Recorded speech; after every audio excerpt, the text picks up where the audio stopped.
Bagaimana cara menolongnya? Cara menolongnya sekedar untuk menghilangkan kehausannya, maka celupkanlah tangan ke air, basahlah ini, oleskanlah yang atas dan yang bawah. Tentu lebih baguslah sambil membaca selawat. Apa selawatnya? Terserah. Allahumma sholli ala sayyidina Muhammad wa ala ali sayyidina Muhammad. Anak-anak, jangan wa ala ali, jangan. Tak boleh panjang lidah. Allahumma sholli ala sayyidina Muhammad wa ala ali, jangan ali, jangan. Ya. Allahumma sholli ala sayyidina Muhammad wa ala ali sayyidina Muhammad. Yang kedua, perhatikan terserah. Kalau bisa ditolong, kalau bisa dilakukan sampai dia menghembuskan nafas yang terakhir. Itu yang kedua. Yang ketiga, bisikkan sekali-sekali di telinganya kalimat la ilaha illallah. Kenapa? Karena banyak orang yang pada waktu sehat seperti ini mudah mengucapkan kalimat la ilaha illallah, tapi begitu mau meninggal tak bisa mengucapkan kalimat itu. Kenapa tak bisa? Tak biasa. Rusak apa Pak? Jadi ucapkan kalimatnya sekali-sekali kalimat la ilaha illallah. Begitu diucapkan sekali-sekali di telinganya kalimat la ilaha illallah, ada tanda bahwa dia sudah mengangguk, dia pasti hadir nampak mengangguk dia sedikit tidak berhenti, supaya kalimat yang terakhir dari yang kedua pada saat dia meninggal dunia adalah kalimat la ilaha illallah. Karena anak-anak sekalian, banyak orang pada waktu hidup beragama Islam, tapi begitu meninggal matinya mati kafir. Kenapa mati kafir? Karena begitu dia mau meninggal setan. Yang datang ini sudah setan yang paling hebat, menggoda orang yang mau meninggal supaya jangan mau mengucapkan kalimat la ilaha illallah. Lalu kemudian dia menghembuskan nafas yang terakhir, meninggal dunia. Diambil senter matanya ini, itu sudah tidak ada lagi cahaya mata. Dipegang di sini, tidak ada lagi detak sedikit pun. Dipegang di sini, tidak ada lagi detak sedikit pun. Itu sudah dapat dipastikan dia sudah tidak alam. Masih di dunia ini ditempatkan, tapi dia sudah menghembuskan nafasnya. Dipasang tangannya, tutuplah matanya.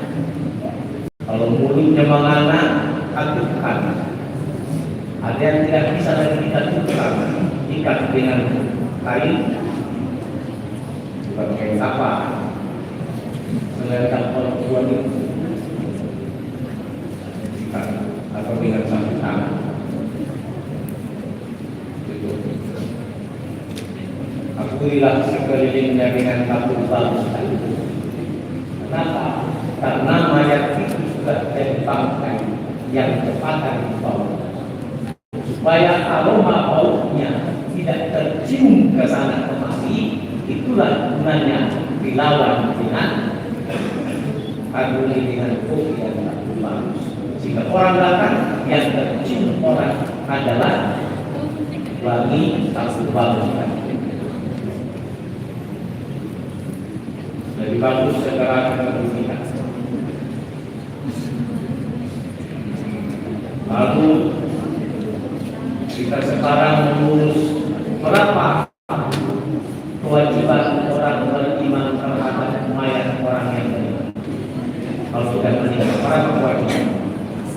4 atau 3? 4. 1, memandikan. Yang kedua, mengapani. Yang ketiga, mensolatkan. Yang keempat,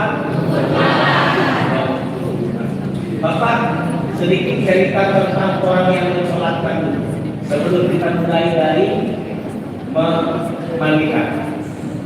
Pernah suatu hari Bapak masuk ke dalam sebuah masjid pada hari Jumat, karena kebetulan Bapak di situ yang hadir. Begitu Bapak masuk ke dalam masjid, tiba-tiba di luar itu ada keranda. Tapi bukan masjid ini, ini contohnya. Tiba-tiba di luar ada keranda yang membuktikan bahwa ada orang yang meninggal dunia yang mau disolatkan sesudah sholat subuh.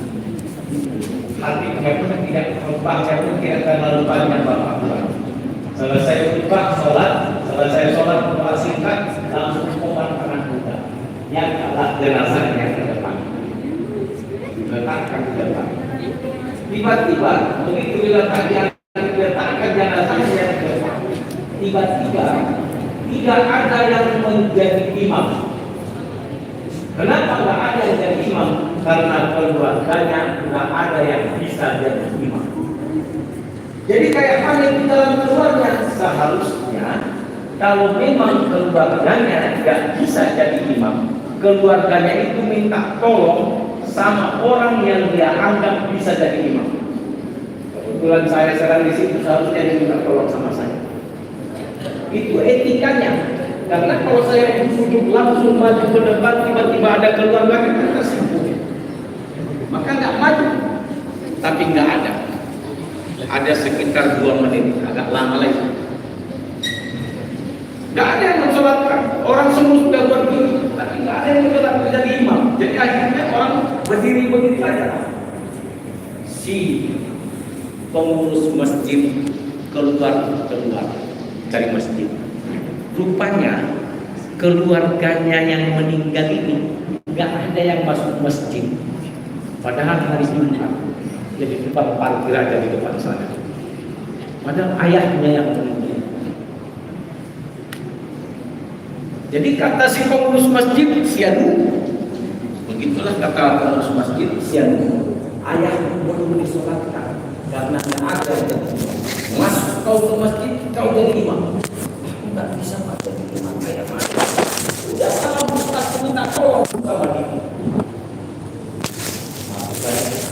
Assalamualaikum Ustaz, waalaikumsalam. Tolong bapak ada di imam. Oh iya apa? Saya bilang. Bapak saya ada di imam. Anak-anak sekalian, mana tahu besok lusa. Kita ini nasib kita nggak tahu. Kalian ada yang jadi imam? Mungkin besok lusa ya. Ayah meninggal. Mama meninggal. Kalian nggak jadi imam. Jangan biarkan orang kau jadi imam. Kau dari nggak bisa apa-apa sampai menjadi orang yang berguna. Itu adalah jasa orang tua. Masa jadi imam saja kau nggak bisa. Kau jadi imam. Oh nggak apa-apa saya bilang. Maksud bapak ini, kalau kalian nanti jadi imam, yang pertama sebelum disolatkan, bilang dulu sama jamaah, bapak dan ibu dibuat sapnya ganjil ya. Beda dengan sholat pagi, sholat di bawah itu yang penting isi dulu sampai depan semua penuh, baru masuk sap 2, penuh sap 2 masuk sap 3. Itu kalau sholat pagi, sholat 5 waktu ya. Tapi kalau sholat jenazah enggak gitu. Contoh, makmumnya cuma 6 orang. Makmumnya cuma 6 orang. Yang 6 orang seharusnya satu saf juga bisa. tapi disunatkan dia menjadi ganjil 3 saf.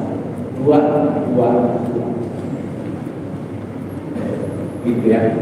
Jadi diatur kalau bisa, kalau tidak terlalu banyak. Ada memang yang jamaahnya luar biasa banyaknya. Kalian mungkin tengok di HP ada seorang siswa pesantren Purba Mustaqoyah, nampak tahu ceritanya, yang baru-baru ini hamil di IC Molon kelas 7. Itu puluhan ribu orang yang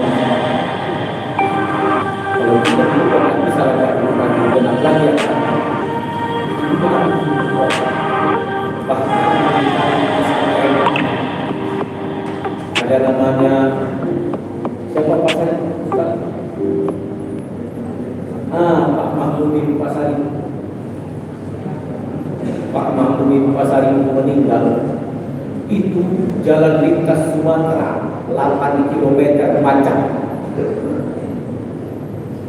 Kalau begitu pula banyaknya orang mensolatkan tetap bisa diatur layak. Tapi kalau masih bisa diatur buat safnya kan. Ya. Jadi Bapak atur. Sudah Bapak atur safnya ganjil. Karena safnya ganjil, kosonglah sebelah kanan, kosong sebelah kiri. Bisalah lewat. Kami pun sholat. Usolli ala hazal mayyiti arba'a takbiratin fardu kifayatin makmuman imaman lillahi ta'ala. Allahu Akbar. Begitu baca Fatihah, masih membaca iyyaka na'budu wa iyyaka nasta'in. Matahari seperti inilah cerah. Mata Bapak waktu antara tertutup dengan terbuka. Tiba-tiba Bapak terkejut seperti ada sebuah kilat yang cus. Ada kilat yang bolong seperti ini. Mata Bapak terbuka begini. Rupanya bukan kilat, tapi lampu pustel. Dipotong. Kami yang sedang sholat dipotong. Bapak sangat-sangat marah, sangat-sangat benci, hilang keikhlasan sholat tadi. Kenapa? Bukan karena dipotong. Persoalannya orang yang memotong adalah orang yang menyalahpahamkan. Siapa? Anaknya. Jadi anak apa ini? Ayahnya disolatkan orang, dia cuma memutuk orang yang mensolatkan. Orang menghadap kiblat, dia membelakang kiblat. Ada anak seperti itu. Ada. Bapak sudah dengar. Langsung Bapak alami. Anak-anak sekalian, pada sholat jenazah. Mari. Bacaan yang pertama Fatihah, yang kedua, yang ketiga doa Allahumma ighfir lahu, Allahumma ighfir lana. Ya kan? Itu kalau satu orang. Ada kadang masal. Macam hari kejadian di Aceh, tsunami Aceh. Ada pernah dua bapak masih kuliah di Medan. Orang musuh keluarga berangkat pergi mengunjungi keluarga yang parah dan berparapan. Tiba-tiba di jalan terjadi tabrakan. Satu motor itu habis, meninggal satu bapak. Gak ada satu pun yang tertolong. 8 orang sekali sholat.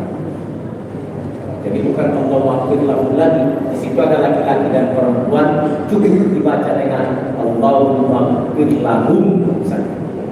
Warhamhum wa'afihim. Yang keempat doa Allahumma la tahrimna. Ayo sama-sama. Allahumma la tahrimna. Laki-laki dulu ya. Artinya itu laki-laki dulu. Perempuan pun itu ya. Allahumma la tahrimna ajarahu wa la inna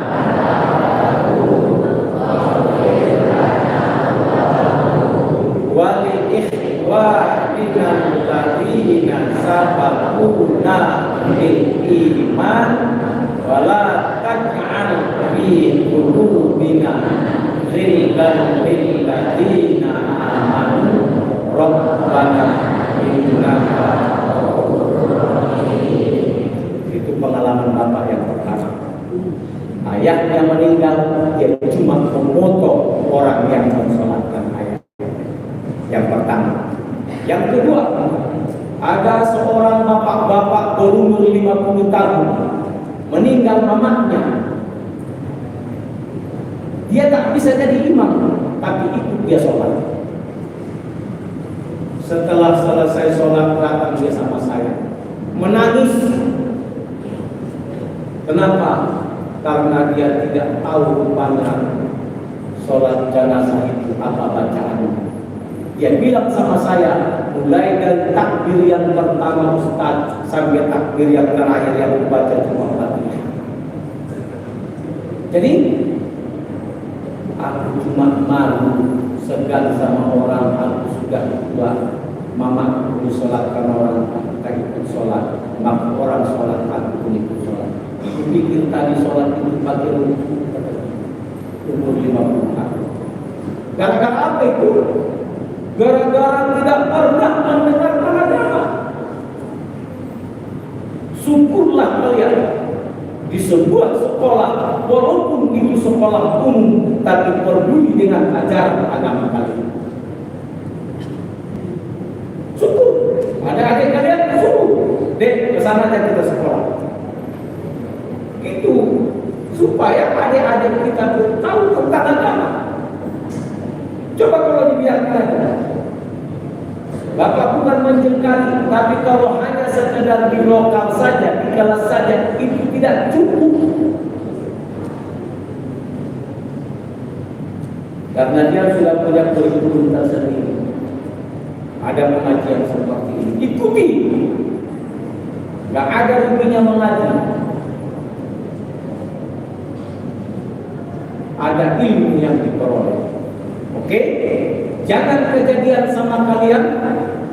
Bapak harap jangan kejadian sama kalian kalau ada keluarga kalian yang meninggal, terutama orang tua kalian yang meninggal, kalian tidak ikut sholat. Kalau bisa kalian wajib jadi imam. Walaupun di situ ada ulama besar yang sangat kita segani, tapi jadi imam tetap kita. Kalau berdoa silakan lihat. Umpama ada keluarga yang meninggal. Kalau meninggal ini kan nggak bisa kita elakkan ya. Meninggal orang tua kalian, datanglah dulu. Ikutlah mereka sholat. Ada Ustaz Ali di situ. Bapaklah imam. Jangan kau imamnya. Nanti setelah assalamualaikum warahmatullahi, assalamualaikum warahmatullahi, serahkanlah sama Ustaz itu pulang. Bapak saya, tidak apa-apa, bagus. Bisa? Bisa? Jangan kau mau orang lain yang menjadi imam kalau ayah mama meninggal. Aku kasih. Kalaupun aku berada di tempat yang jauh, kalau masih bisa kejar, tunggu aku akan datang. Dan aku datang bukan untuk memotong-motong. Gitu ya? Paham? Beda itu kalau ayah kita yang kita sholatkan, kita yang jadi imamnya, enggak kita sadari air mata kita menetes karena terbayang sama kita bagaimana dulu ayah kita menyekolahkan kita. Saya pribadi dulu waktu kuliah nggak pernah bapak memakai pakaian celana yang seperti kalian ini. Belakangnya ini tetap bertekstil dengan kain yang lain karena ketiadaan ekonomi. Mama saya pernah bilang, selama kau kuliah 5 perak tak pernah jaga kepentingan.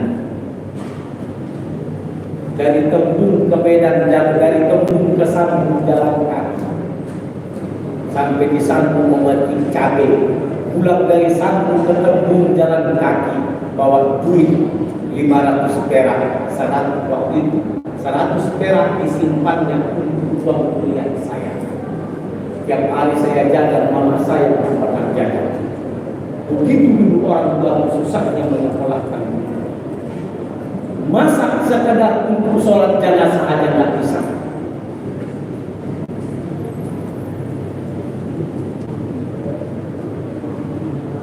Maka jangan pernah main-main dengan orang tua. Baik, itu sholat tadi ya. Kita masuk ke memandikan. Dibawa mayat ke belakang rumah. Di belakang rumah dimandikan. Orang yang memandikan itu cuma orang yang memandikan yang boleh menengok orang yang meninggal dimandikan. Jadi kalau kita orang yang tidak ikut memandikan, gak usah nengok-nengok. Karena adanya orang kadang-kadang begitu ada orang meninggal, hobinya mengintip. Begini dia, dari balik tirai itu senang begini. Tak boleh. Dan gak ada gunanya mengintip orang mati. Kalau kau kepingin kali mengintip, intip orang hidup. Bikin kau sebatu-batu sana, banyak situ mau diintip. Daripada mengintip orang mati.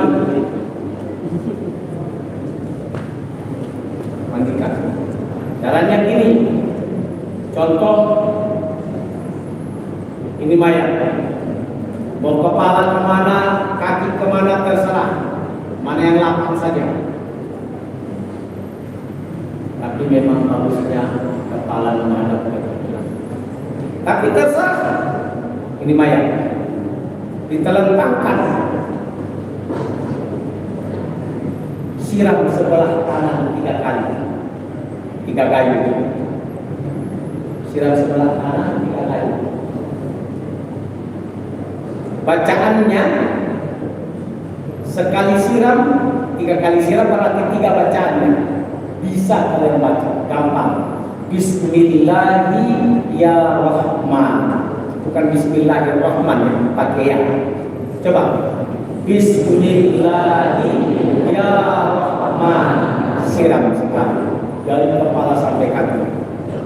Ambil yang kedua, baca Bismillahirrahmanirrahim. Ambil yang ketiga, Bismillahirrahmanirrahim.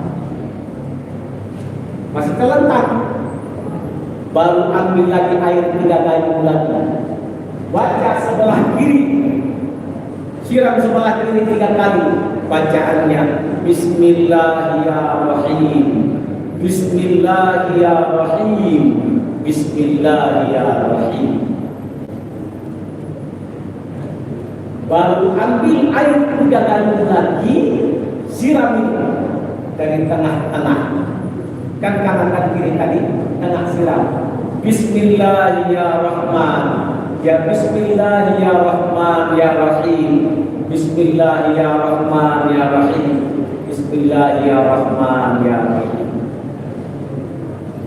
Dan barulah diwudukkan. Gak hafal doa wudhu, bahasa Arabnya boleh bahasa Indonesia. Sengaja aku mengudukkan mayat ini karena Allah Ta'ala bikin wudhu. Seperti berwudhu orang hidup. Basuh muka, basuh tangan, satu kepala, satu telinga, basuh kaki. Selesai. Sudah naikkan 90 derajat. Tidak tegak lurus. 90 derajat. Mayatnya, bahunya naik 90 derajat. Berarti hampir tegak, tapi tidak tegak. Naikkan 90 derajat. Baru turun, kusuplah perutnya. Biar keluar kotoran-kotorannya. Di sini, di tempat yang lain, ini sudah ada kain putih. Kain putih ini itulah dibuat membalut jari. Anak-anak sekalian, jari inilah yang masuk ke tempat keluarnya kotoran, membersihkannya. Siap nampak kotor, buang. Nampak kotor, buang. Sampai bersih, tidak ada lagi nampak kotoran. Situlah baru berhenti. Ini menggunting. Ini kain yang sudah dipakai, buang. Kenapa? Karena kain yang belum dipakai nanti mau dipakai untuk membersihkan giginya. Kalau nggak dibuang takutnya salah ambil. Udah dipakai untuk membersihkan kotoran di bawah, kita gosokkan pula ke gigi.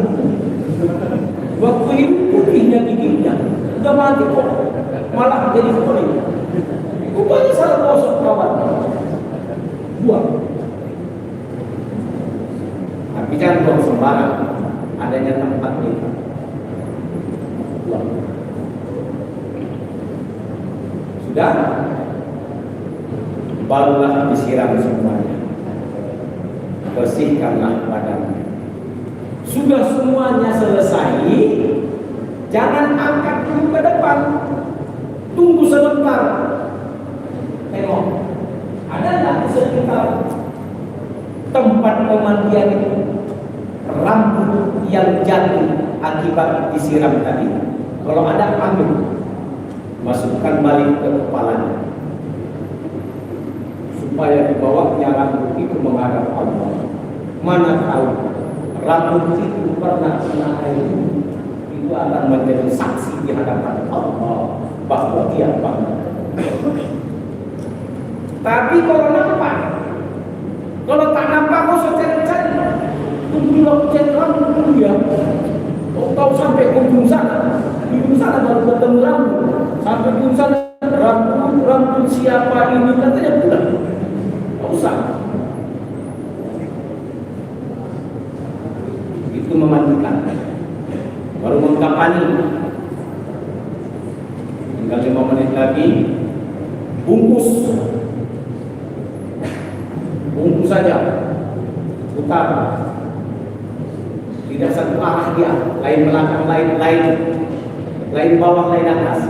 Kalau atasnya putar ke kanan, yang bawah putar ke kiri. Ikat dengan 7 ikatan. Satu di atas kepala, satu di dada, satu di pohon, satu di pinggang, satu di lutut, satu di kaki. 7. Tapi bukan mesti 7. Berapa yang layak? Dibungkus.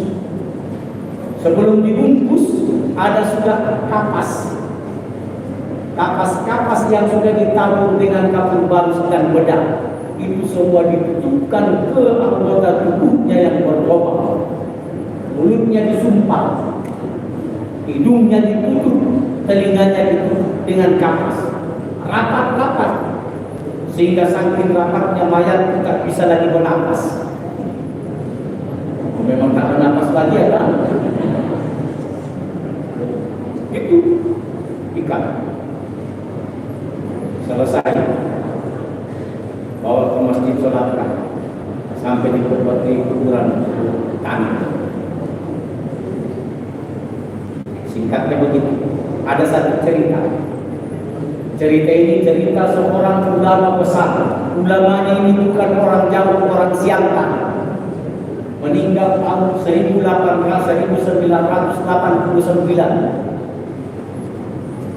Seorang ulama besar di Siantar. Pada suatu hari ada tetangganya yang meninggal. Begitu meninggal, tetangganya dibawa ke perkuburan. Setelah selesaikan semua upayanya, dibawa ke perkuburan. Sampai di perkuburan, dia ikut si ulama ini. Si ulama ini keringat dingin, ucap pasir. Akhirnya dia kata orang berpinggir. Anaknya bertanya, ada apa ya? Nantilah ayah ceritakan di rumah. Sampai di rumah si anak bertanya, ada apa tadi ya? Ayah kok tiba-tiba keringat dingin? Kata si ulama ini, luar biasa yang terjadi pada hari ini. Begitu mayatnya dimasukkan ke dalam kubur, tetangga dia maksudnya, begitu tadi kalian masukkan mayatnya ke dalam kubur, ayah melihat, kata si ulama ini, ayah melihat ada api datang bergelombang-gelombang ke kuburannya seperti gelombang lautan. Kemudian datang dua makhluk Allah yang sangat besar, saking besarnya sampai ke langit, dan di badannya penuh dengan alat penyiksa. Dari arah yang lain datang lagi seekor ular yang sangat besar, melata menjaga kuburan. Saking besarnya ular itu tidak bisa diceritakan, tapi sekedar bandingan gigi ular itu saja hampir sebentar sebesar batang kelapa yang menyiksa dalam kubur. Maka siksa kubur itu pasti ada, tapi tidak semua orang disiksa di dalam kubur. Apa kata si tangan? Ampat. Ana baitul zulumat, aku adalah rumah yang paling gelap. Yang kedua, ana baitul wahdah, aku adalah rumah menyendiri. Yang ketiga, ana baitul murad, aku adalah rumah tanah. Yang keempat, ana baitul zul, aku adalah rumah budak-budak. Maka 47 hari masuk ke dalam kubur, pecah isi perut. 40 hari masuk kubur, copot mata. 100 hari masuk dalam kubur, terkupas kulit-kulit. 1 tahun masuk dalam kubur, habis semua daging-daging, tinggal tulang. Mayat, tapi ada mayat orang yang tak dimakan. Contoh Nawawi Al-Banani yang meninggal di Arab Saudi. Berpuluh tahun sudah meninggal, mau dipindahkanlah orangnya ke tempat lain, ternyata mayatnya masih utuh, kain kafannya pun tidak kotor. Siapa itu? Orang yang tidak pernah meninggalkan membaca Al-Quran setiap malam. Kalau mayatmu mau utuh nanti pada saat sudah meninggal, baca Al-Quran setiap malam. Bisa? Bisa? Janji. Insya Allah ya, janji tidak banyak saja terjadi. Karena itu kalau bukan hati mencerahkan pikiran. Siapa orang yang paling pintar di dunia? Itulah orang yang senantiasa membaca Al-Quran Al-Karim berpikir akhirat. Assalamualaikum warahmatullahi wabarakatuh.